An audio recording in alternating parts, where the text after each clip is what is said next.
Welcome to Cornerstone Today.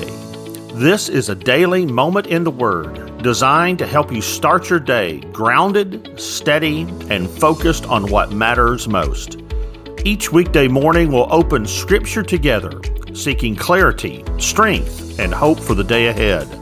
This is about learning to walk with Jesus in real life, right where you are. Let's begin today in the Word. Well, good morning and welcome to Cornerstone Today. It's Matthew Allen. It's Friday. I know if you're like me, you're looking forward to the weekend and what it promises. I hope that you are making plans to gather with us at Cornerstone this Sunday morning. I hope you want to be there and be with the saints as we come together to worship God. Today we're going to be doing our normal Friday morning Lord's Supper meditation as we look ahead to the passage that we'll be meditating on during the worship service this coming Sunday as we prepare our hearts and minds for the Lord's Supper.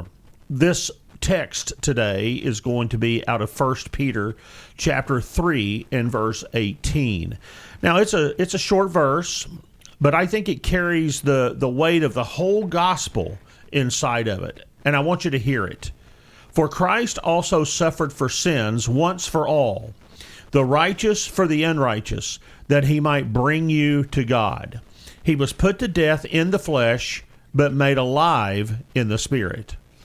Now, there is a lot there in that sentence that we could just stop and focus on today. We could talk about the once for all, or the righteous for the unrighteous, or we could talk about the death and the life on the other side of it. And any one of those phrases could carry an entire sermon.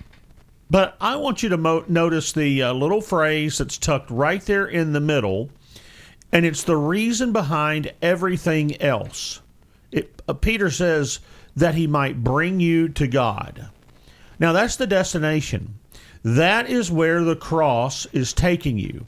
Not just away from sin, but toward someone, toward God himself. The substitution part, now that's the path, the righteous for the unrighteous. Christ took the place that belonged to us. He had no debt to pay, and he paid ours anyway. And we know that, and we've heard that probably countless times. And maybe we've heard it so often that we've lost the shock of it. But the cross was never the destination. It was the road. The whole point of Christ's suffering was so that we could be brought somewhere that we could not go on our own. Think about how strange that phrase is, brought to God. It's like he had to take us by the hand. It's like the door wasn't one that we could open ourselves. And that is exactly right. We don't get there by trying harder. We didn't earn the access. We didn't pray our way through the curtain. Someone tore it for us. Someone walked the road first and pulled us along behind him.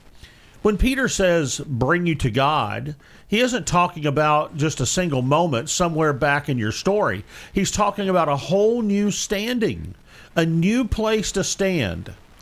Listen, you don't just visit God on the holidays. You belong to him now. The bringing happened, and the staying is real.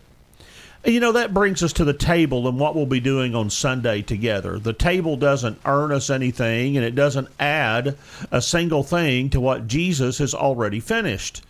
We don't come there to top off our righteousness or to put one more brick in the wall of our worthiness. We go to the table every Sunday because we keep needing to be reminded. The bread and the cup are physical things that you can hold. They sit in your hands and they say the same thing over and over.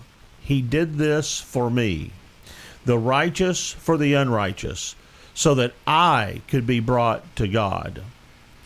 Now, if you've been carrying something this week, guilt, regret, a sense that you've been keeping God at arm's length, I want you to hear this. He brought you to God. The work is done. Your job at the table isn't to clean yourself up first. Your job is to receive. And so on Sunday, when we take the bread together, remember his body broken so that we'd have a way home. And as you drink the cup, remember that his blood was poured out so that we'd never have to wonder if we belong here.